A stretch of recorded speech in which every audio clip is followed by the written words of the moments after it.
안녕하세요. 니르연구소의 이한경입니다. 2022년 11월 20일 넥스트 윅 시작하도록 하겠습니다.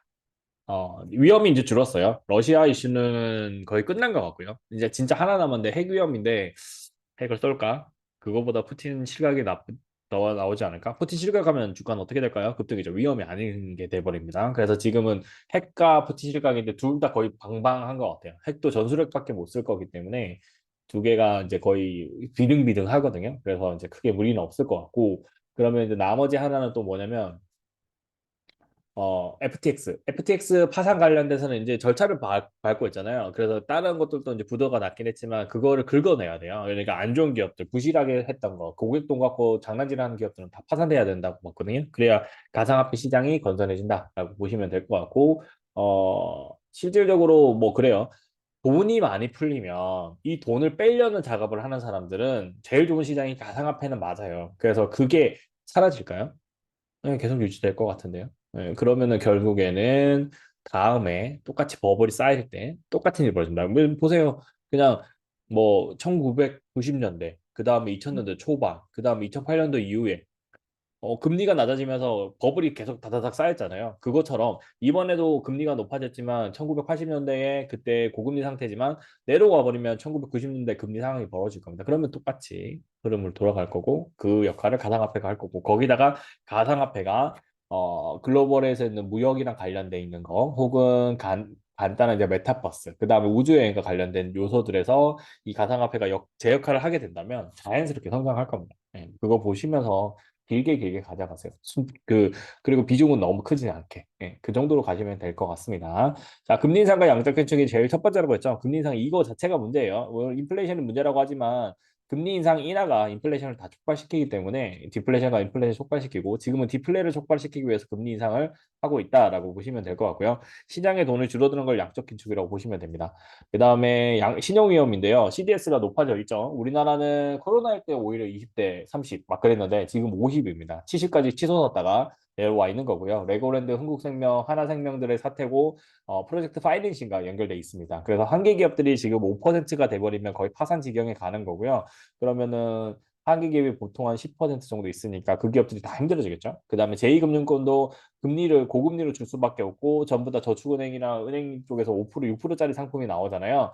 근데 이게 조심스럽게 그냥 안전하게 가세요. 1%를 버리지 마시고 1%는 버리고 그냥 안전하게 1금융권 은행으로 들어가시는 게 나을 것 같습니다. 그게 좀 더 낫고요. 지금은 있는 돈만 지키시면 돼요. 그리고 있는 돈 딱 6개월에서 1년 정도 지키면 기회가 나올 겁니다. 예, 그렇게 보시면 되고 3.5 금리를 유지 안 시키는 순간부터는 이제 침체를 피할 수 없다라고 보시면 되고 그 침체가 리세션입니다.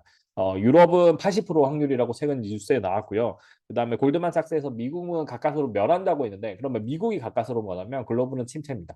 네, 그렇게 보시면 되고 미국이 지금 제일 좋은 상황인데 그걸 변하고 그 다음에 침체가 안 오면 다행인데 침체 오면 무너지는 거죠. 네, 다 같이 무너지는 겁니다. 그렇게 보시면 되고요. 그 다음에 중국은 지금 양날의 검에 당해가지고 부동산인데 코로나 이 사이에 딱 놓여져 있기 때문에 코로나를 잡아야 부동산이 살아난다. 그게 메인이다. 그게 흐름이다라고 보시면 되고 근데 겨울까지는 못 잡을 것 같아요. 겨울에는 원래 독감이라고 해서 그 시즌을 못 잡잖아요. 그렇게 연결되고요.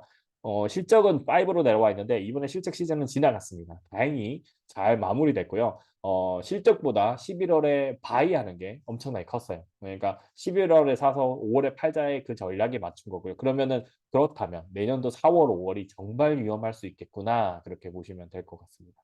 많이 상승 안 된 상태에서 4월이나 5월을 맞이하게 되면 결국에는 이번에 저점이었던 2100, 2200, 2100 그 부분이 위태위태해질 수도 있다. 하단이 여기라고 했지만 실질적으로 시장의 위험이 증폭돼 버리면 하단을 돌파하고 내려가는 게 시장의 속성이거든요. 그런 부분을 생각하시면서 있는 자본으로 대응을 해주시면 될 것 같고요. 잠재적 위험 진단은 여기까지 마무리하도록 하겠습니다. 세부적인 내용은 다른 영상에도 올려놨으니까 참고해 주시면 될 것 같고요. 다음 주 비중입니다. 우리나라 수출 지표 별로 안 좋게 나오면은 코스피 지수 자체가 조금 떨어집니다. 그 부분이 있고요. 그 다음에 국민은행이 아마 이 금리를 조금 낮추거나 보합으로 유지할 것 같아요. 자기들은 지금 부동산이 위태위태하니까. 그 다음에 미국 7년물 입찰 끝나면 또 이제 이게 올라가요. 우리나라 원달러 환율 좀 괜찮아지고 PMI 지수가 좋게 나오면 주가 떨어지고요. 안 좋게 나오면은 주가가 아마 보합이거나 조금 반등이 나올 거예요. 그 다음에 FOMC 의사록이 나올 건데 그 의사록이 아마 이번에 약간 금리 이렇게 0.75 상승하면 안 된다라고 이야기를 했던 것 같아요. 그런 내용 조금만 반영돼도 시장은 좋게 볼 겁니다. 그 다음에 목요일 날 추수감사절이죠. 그 다음에 우리나라 금통위가 있는데 금리를 0.5로 하면은 아마 괜찮을 거고요. 0.25에도 나쁘진 않을 건데 다음 주나 다음 달에 좀 나쁠 것 같아요. 원달러 환율에서 아마 휘둘릴 것 같다라고 보시면 되고요. 그다음에 금요일날 블랙 프라이데이죠. 블랙 프라이데이에서 매출이 많이 늘면 전반적으로 주가가 상승하다 이렇게 보시면 될 것 같습니다. 다음 주는 그렇게 주가 변동이 급등락이 나오려나? 그게 조금 적은 것 같아요. 지난주는 조금은 상승과 하락이 같이 움직일 것 같았는데 말로 갈수록 하락한다고 말씀드렸던 것 같고요. 지금은 여기는 좀 블랙 프라이데이 이슈가 얼마나 물건을 팔리냐에 따라서 달라질 것 같습니다. 아직 미국 사람들의 통장에는 돈이 있거든요. 그러니까 그게 움직일 것 같고 주중이나 주말을 봤을 때는 뭐 크게 무리 없고 리보 금리를 보합으로 가버리면은 이제 부양세 쓴다는 거랑 같기 때문에 주가는 조금 좋은 방향으로 갈 수도 있다라고 보시면 될 것 같습니다. 그러니까 보합 수준에서 머물 것 같아요. 그리고 12월로 넘어가서 아마 한번 튀어오고 그다음에 그 선물 옵션 만기일 날 아마 이번에 고점 찍은 거죠. 327, 330 그 언저리에서 정리하고 그러면은 이제 밑에서 매도 함부로 친 사람들, 물린 사람들 괴롭히고 마감 치고 그 다음으로 넘어갈 거예요. 이러면 개인 투자자들은 힘들어지거든요. 기관 투자자들은 버틸 수 있지만 개인 투자자들은 대부분 못 버팁니다. 이렇게 보시면 될 것 같습니다. 자, 이제 기술적 분석으로 살펴보고 마무리하도록 하겠습니다. 네. 먼저 주요한 선물 옵션입니다. 야간 선물이 이제 올랐다는 게 보이시나요? 네, 그 야간에 일본 기준으로 해서 많이 떨어지진 않고 다행히 좀 반등이 나아졌어요. 분봉으로 보시면은 네, 요까지 떨어졌던 부분에서 조금 복귀를 했다는 느낌이 드시죠? 이렇게 보시면 될 것 같고요. 일본 기준으로도 지금 여기는 상승 추세는 그대로 살아있어요. 요거보다는 좀 더 많이 부러졌지만 여기서 거의 조정 없이 많은 급등이 나왔기 때문에 이거의 급등분을 소화하는 단계였다. 그렇게 보시면 될 것 같고요. 여기서 만약에 떨어지려면 이런 음봉들이 나와야 돼요. 그래서 여기 있는 지표, 이 지수 자체는 충분히 터치가 가능하고 이번 주는 여기 안 이거와 이거 사이에서 놀 것 같아요. 요거 사이. 312와 325, 25 정도에서 놀 것 같은데 여기 어떻게 보면 요 구간에서도 놀아도 충분한 것 같거든요. 그리고 그 이후에 여기로 갈 것 같아요. 저는 약간 이상하게 12월에는 요거 한번 살짝 올려놓고 그 다음에 이게 음봉을 만들면 내려올 거고요. 음봉을 만들고 양봉 만들면 좀 더 올라갈 수도 있다. 이렇게 보고 있습니다. 예, 요 정도까지도 가능하다라고 보고 있는데 이게 그러면 결국에 내년 상반기에 맥스티지 않을까?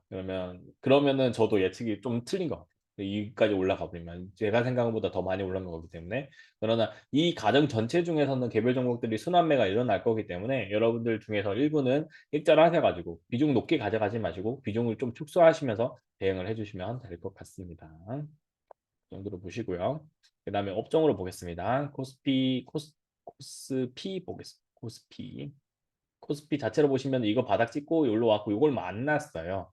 그러니까 보시면은 100 여기 있는 10선이죠. 10선 정도를 이거 월봉 기준 10선을 만나고 내려온 거기 때문에 여기서 머물 수도 있고요. 근데 여기 오면 이렇게 올라탈 것 같거든요. 저는 내년에. 그러니까 내년 상반기죠. 지금 여기서 만나고 내려온 거라고 에 가깝다고 보시고 여기는 2월쯤에 만났잖아요. 여기는 지금 만난 거고요. 그래서 요렇게 될 수도 있고 요렇게 될 수도 있어요. 그러니까 지금 이 구간에 놓여 있다라고 보거든요. 저는 요 구간에 놓여 있다라고 보기 때문에 이거를 한 1년 정도 내년도까지 1년 정도 해야 방향성을 만들어낼 것 같고요. 코로나가 발생하면 올라가 버리는 거고 코로나가 발생 안 하면 그러니까 국제 공조가 일어날 만한 거리가 안 일어나면 그냥 박스권으로 요 앞에 있는 이 박스권이 계속 유지될 것 같아요. 이 박스권. 이 박스권. 여기 있는 2008년도 사건이 일어나고 이제 시장이 무너지고 난 다음에 공조를 해서 이만큼 끌어올리거든요. 그러니까 요게 발생할 수도 있는 거예요. 그렇게 보시면서 시장 대응을 해주시면 될 것 같습니다. 그래서 박스권이기 때문에 순환매 장세는 그대로 유지된다라고 보시고 개별 종목은 좀 우직하게 보시면 될 것 같고요.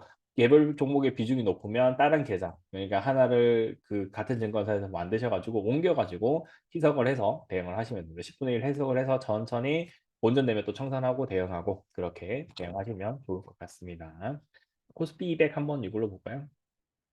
이건 주간만 보는 거예요. 여기도 동일하게 아직 완전히 안 났죠. 330을 다음 달에 닿을 수도 있고 12월 중에 만날 수도 있습니다. 그럼 그 다음 달 봉이 음봉이냐 양봉이냐인데 저는 이게 신기하게 음봉 한 개 나올 수도 있을 것 같아요. 12월 기준으로는 12월 기준으로 하나 나올 수 있을 것 같은데 그래도 완전 꼬리다는 뭐 약간 비슷하게 될 것 같아요. 그러니까 완전 내려가기보다는 300선이나 310선에서 방어가 되고 요 안에서 놀지 않을까 그렇게 보고 있습니다. 코스닥 한번 볼게요.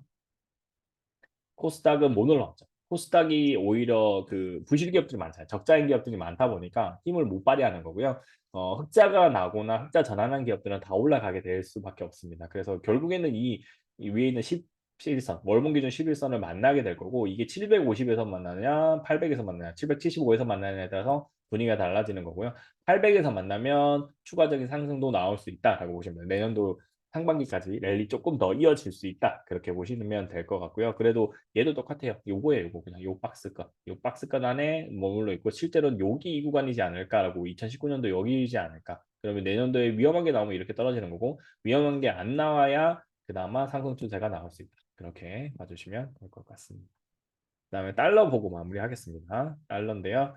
달러가 여기 어디까지 떨어졌냐면 8원까지 떨어졌죠. 8원까지 떨어졌다가 이제 올라온 건데 월봉으로 이제 가서 볼게요. 여기 거의 다 왔죠. 1,300원까지 다 왔어요.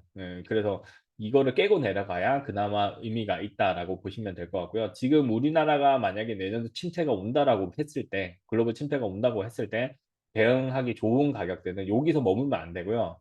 여기서 머물면 안 되고 이거 해봤자 8월물밖에 안 되잖아요. 실질적으로 어디까지 떨어지면 1250원 정도까지 떨어져야 돼요. 그러니까 6월물 그때까지는 떨어져 있어야 다시 뭐 우리나라 건설사라든지 뭐 디폴트 위험이 많이 증대됐을 때 채권 위험이 드러났을 때 1,400원이나 1,400, 1,500원에서 마무리되는 거지 여기서 머물면 결국에는 이 고점이 다시 재돌파된다. 그렇게 보시면 될 것 같습니다. 저는 그래서 이거는 조금 더 적극적으로 대응을 하고 그다음에 랠리가 조금 더 이어진다면 1250원대까지 떨어질 수 있다. 그렇게 보시면서 분할 익절하시고 그다음에 달러 매수는 진짜 내년에 돈 쓰셔야 되는 분들 지금 바로 달러로 뭐 대금을 치러야 되시는 분들만 그렇게 대응하시면 될 것 같습니다.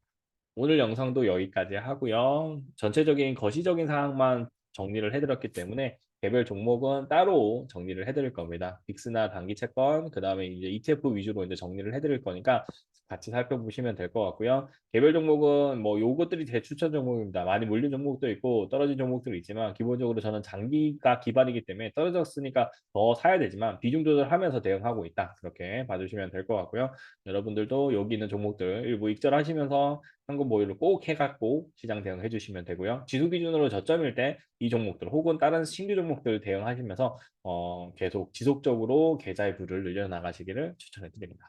오늘 영상 여기까지 하겠습니다. 본 영상이 좋으셨다면 좋아요와 구독 부탁드리겠습니다. 감사합니다.